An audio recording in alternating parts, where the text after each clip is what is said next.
ہم اپنے بھائیوں کی مدد کرتے ہیں، سپورٹ کرتے ہیں. کوئی ایک بندہ مالدار ہے تو غریب کی مدد کرتا ہے، وہ غریب کی مدد کرتا ہے لیکن اپنے بھائی کو سیٹ نہیں کرتا. یہ نہیں چاہتا کہ یہ بھی سٹینڈ ہو جائے، اس کو اس کے پیروں پر کھڑا نہیں کرنا چاہتا.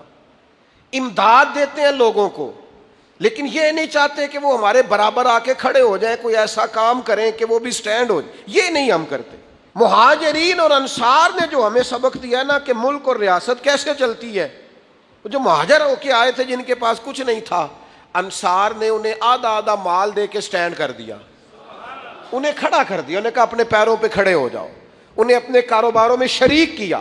ہم نے قوم کو زیادہ سے زیادہ یہ توجہ دلائی ہے کہ لنگر کا کھانا، روٹی کھا لو، ضرورت پڑے گی تو مدد کر دیں گے.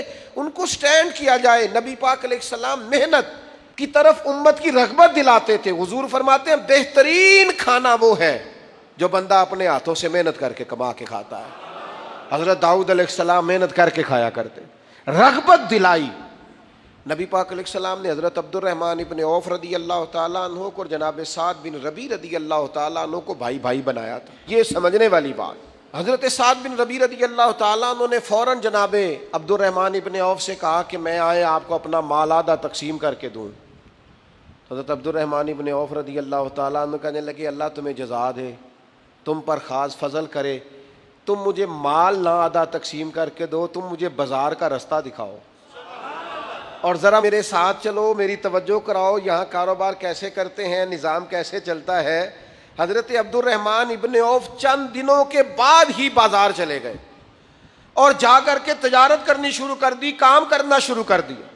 او میرے بھائی، نبی پاک علیہ الصلوۃ والسلام نے بھائی کی مدد کرنے کا کہا ہے لیکن بھائی، رشتہ دار، دوست ساری زندگی مدد کے سوالی بن جائے تو اپنی دنیا آپ پیدا کر. اگر زندوں میں ہے جد و جہد کریں، کوشش کریں، ہمت کریں. اور میرا رب بڑا ہی کریم ہے، بندہ تھوڑی کوشش کرتا ہے اللہ اس کی زیادہ مدد فرماتا ہے.